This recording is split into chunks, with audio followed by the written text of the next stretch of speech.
तालिबानी लड़ाकों ने सीमा पार पाकिस्तानी सेना पर किया हमला, 5 लोगों की मौत। दोस्तों, पाकिस्तान और तालिबान के बीच तनाव अब हिंसक रूप लेता जा रहा है। तालिबान लड़ाकों ने कंधार प्रांत से सटी स्पिन बोल्डक चमन सीमा पर पाकिस्तान के अंदर घुसकर हमला किया है। इस हमले में 5 लोगों के मारे जाने की सूचना है। हमले में घायल 20 लोगों को चमन के अलग अलग अस्पतालों में भर्ती किया गया है। घायलों की बढ़ती संख्या को देखते हुए चमन के अस्पतालों को हाई अलर्ट पर रखा गया है। पाकिस्तानी सेना ने स्थिति को नियंत्रित करने के लिए सीमा पर भारी संख्या में सैनिकों को भी तैनात किया है। फिलहाल सीमा से होने वाले व्यापार और लोगों की आवाजाही को रोक दिया गया है। पाकिस्तानी सेना को आशंका है कि तालिबानी लड़ाके दोबारा हमला कर सकते हैं। स्पिन बोल्डक चमन सीमा पर अफगानी नागरिक को हो रही असुविधा और उत्पीड़न को लेकर तालिबान पहले से ही पाकिस्तान से नाराजगी जता चुका है। तालिबान का आरोप है कि पाकिस्तानी सैनिक अफगान नागरिकों को बेवजह परेशान करते हैं। अफगानों को घंटों भूखे प्यासे लाइन में खड़ा कर दिया जाता है। उनका नंबर आने के बाद दस्तावेजों को अधूरा बताकर प्रताड़ित भी किया जाता है। विरोध जताने पर अफगान नागरिक की पिटाई की जाती है। तालिबान का दावा है कि कई बार शिकायत करने के बावजूद पाकिस्तानी सरकार की तरफ से सीमा पर स्थिति सुधारने के कोई प्रयास नहीं किए गए हैं। पाकिस्तान और अफगानिस्तान के बीच व्यापार का बड़ा हिस्सा स्पिन बोल्डक चमन सीमा के जरिए ही होता है। इस रास्ते से अफगानिस्तान से अनाज, सूखे मेवे, कालीन और कई खनिजों को पाकिस्तान में मौजूद बंदरगाहों पर भेजा जाता है। यहाँ से ये सामान दुनिया के अलग अलग देशों तक जाते हैं।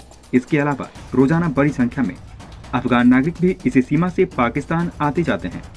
इसी रास्ते पाकिस्तान से बड़ी मात्रा में अनाज, कपड़ा, दवाइयाँ और दूसरी जरूरी चीजों को अफगानिस्तान निर्यात किया जाता है।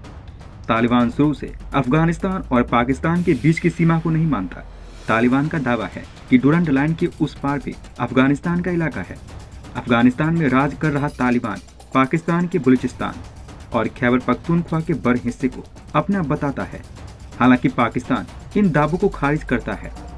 इस विवाद को सुलझाने के लिए पाकिस्तान की तरफ से कोई भी ठोस प्रयास नहीं किए गए हैं। पहले भी डुरंड लाइन की तारबंदी के दौरान कई इलाकों में पाकिस्तानी सेना और तालिबान के बीच हिंसक झड़पें हो चुकी हैं। ईरान में तालिबान ने भारत को दी बड़ी खुशखबरी। क्या मोदी सरकार से इस डील पर बनेगी बात? दोस्तों, भारत से रिश्ते बनाने के लिए तालिबान लगातार हाथ पांव मार रहा है और पिछले हफ्ते अफगानिस्तान में उसने रुके हुए प्रोजेक्ट फिर से शुरू करने का ऑफर देने के बाद अब तालिबान ने ईरान में भारत को बहुत बड़ी खुशखबरी दी है। अफगानिस्तान में तालिबान शासन ने ईरान में भारत निर्मित चाबहार बंदरगाह के उपयोग का समर्थन किया है और कहा है कि वो सभी आवश्यक सुविधाएं प्रदान करने के लिए तैयार है। तालिबान का ये डील इसलिए काफी अहम है क्योंकि इससे भारत को ईरान, अफगानिस्तान होते हुए सेंट्रल एशिया में जाने का रास्ता मिल जाएगा। तालिबान के विदेश मंत्रालय ने एक बयान जारी करते हुए कहा, नॉर्थ साउथ इंटरनेशनल कॉरिडोर में चाबहार बंदरगाह को शामिल करने के प्रस्ताव का स्वागत किया है, जो मुंबई को मास्को से जोड़ता है और ईरान और अजरबैजान से होकर गुजरता है। ये रास्ता भारत को सीधे रूस की राजधानी से जोड़ता है और भारत के लिए सेंट्रल एशिया के बाजारों को खोलता है। इसके साथ ही इस रास्ता पर सहमति बनने के बाद भारत को पाकिस्तान की कोई जरूरत नहीं होगी। अब तक अफगानिस्तान में सामान भेजने के लिए भारत को पाकिस्तान का मनोहार करना पड़ता था, लेकिन अब भारत सीधा ईरान के रास्ते अफगानिस्तान तक मदद पहुंचा सकता है और मध्य एशिया से जुड़ सकता है। तालिबान के बयान में इस बात का प्रकाश डाला गया है कि तालिबान शासन इस संबंध में सभी आवश्यक सुरक्षा और सुविधाएं प्रदान करने के लिए तैयार है। भारत ईरान के चाबहार में शाही बेहस्ती बंदरगाह के पहले चरण का विकास कर रहा है और इस परियोजना में $85 मिलियन का निवेश भारत ने किया है। भारत के लिए चाबहार पोर्ट काफी महत्वपूर्ण परियोजना रही है, लेकिन अफगानिस्तान में तालिबान शासन आने के बाद इस परियोजना को झटका लगा था, क्योंकि इस पोर्ट का मकसद ही मध्य एशिया से जुड़ना था। चाबहार पोर्ट पूरे क्षेत्र में विशेष रूप से समुद्री मार्ग से कटे मध्य एशिया के लिए बड़ी कनेक्टिविटी प्रदान करता है। भारत ने पिछले दिनों चाबहार पोर्ट के लिए 140 टन और 4 100 टन क्षमता वाले 6 मोबाइल हार्बर क्रेन और $25 मिलियन मूल्य के अन्य उपकरणों की भी आपूर्ति की है। भारत ने अफगानिस्तान में मानवीय मदद भेजने के लिए भी पूर्व में इस बंदरगाह का उपयोग किया है। साल 2020 में भारत ने अफगानिस्तान को मानवीय खाद्य सहायता के रूप में 75,000 मीट्रिक टन गेहूं भेजने के लिए चाबहार बंदरगाह का उपयोग किया था। दिसंबर 2018 से जब भारतीय company India ports global limited ने चाबहार पोर्ट्स के ऑपरेशंस को संभाला, उसके बाद से इस बंदरगाह ने 215 जहाज और 4 मिलियन टन बल्क और सामान्य कार्गो को संभाला है। एक्सपर्ट के मुताबिक चाबहार पोर्ट पर तालिबान ने सकारात्मक संदेश भारत को इसलिए भेजा है क्योंकि तालिबान चाहता है कि अफगानिस्तान में रुके हुए विकास कार्य को भारत फिर से शुरू करे।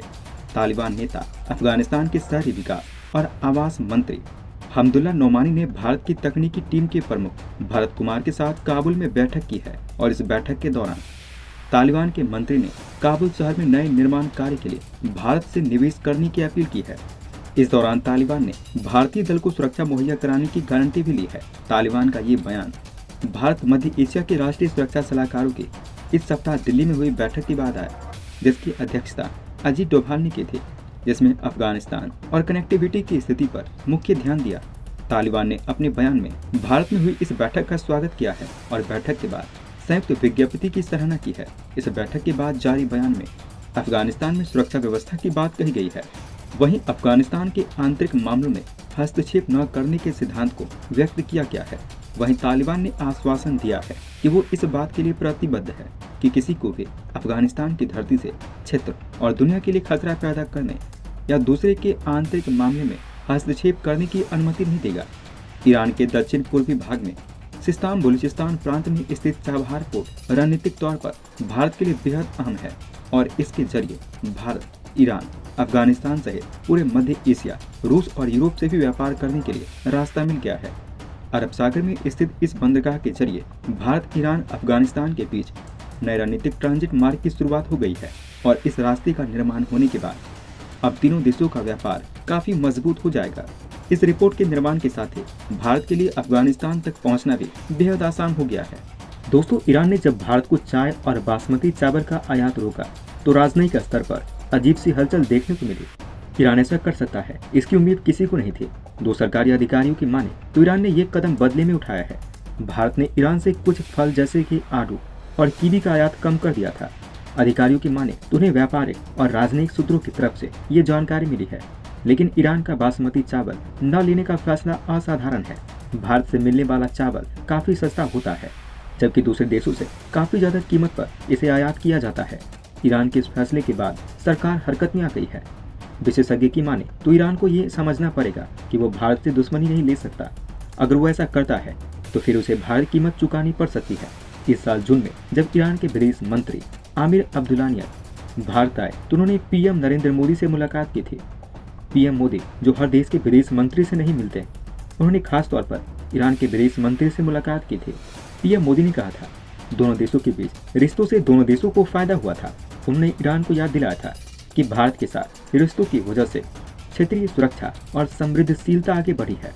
भारत और ईरान मामले के जानकार की माने तो दोनों देश साथ आकर काफी कुछ हासिल कर सकते हैं।